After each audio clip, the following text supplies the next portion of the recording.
Christian Zionism is one of the most influential doctrines in modern evangelicalism, yet for most of Christian history it was completely unknown.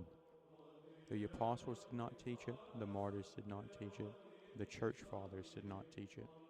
Yet millions of Christians today believe that God's covenantal promises belong primarily to a future earthly nation rather than to Christ and His church. The question is simple. Who is Israel? Is Israel merely an ethnic nation descended from Abraham according to the flesh? Or is Israel fulfilled in Christ and extended to all who are united to Him? The Apostle Paul writes, "For not all who are descended from Israel belong to Israel. If you are Christ's, then you are Abraham's offspring, heirs according to the promise." The New Testament repeatedly shifts the focus away from the bloodline and towards union with Christ.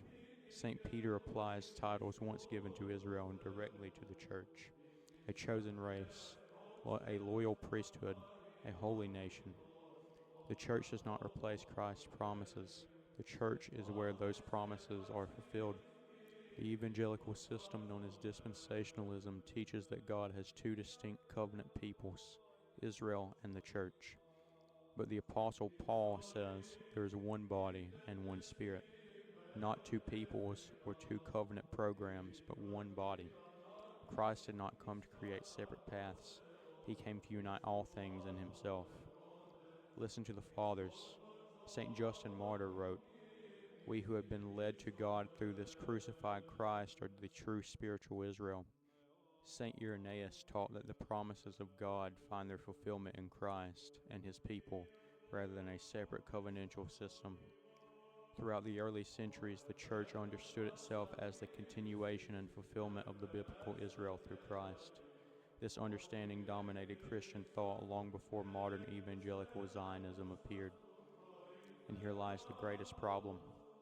Christian Zionism often turns the eyes of Christians away from Christ's kingdom and back towards earthly expectations. The New Testament points to the heavenly Jerusalem, but Christian Zionism points back to an earthly one.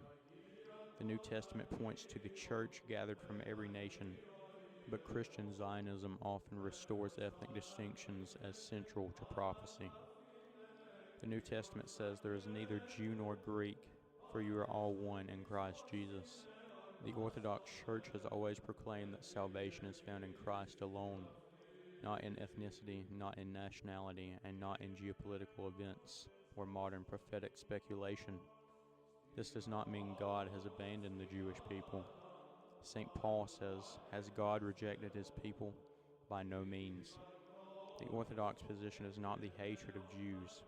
The Orthodox position is that every promise of God reaches its fulfillment in Jesus Christ, not in a modern political movement, not in a future earthly kingdom or an ethnic identity, in Christ.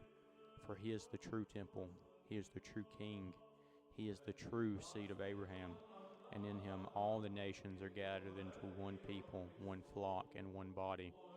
The gospel is not the story of two covenant peoples. It is the story of God uniting mankind to Himself through His Son. That is the faith of the apostles, of the fathers, and that is the faith preserved by the Orthodox Church.